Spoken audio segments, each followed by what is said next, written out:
ده احنا دخلنا في شهر 3. تعالى انت عارف شهر 3 فيه ايه يا نونو؟ بصلي هنا.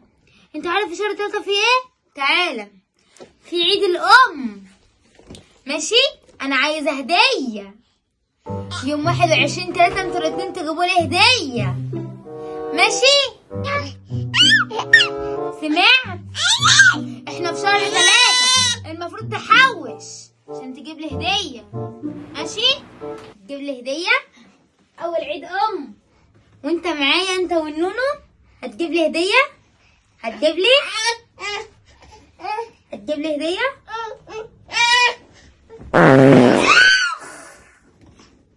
هي دي الهديه بتاعتك يا ابن الكلب يا مقرف.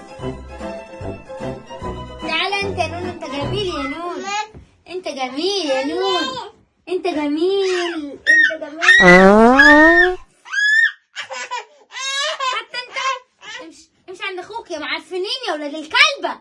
هي دي الهديه بتاعتكم؟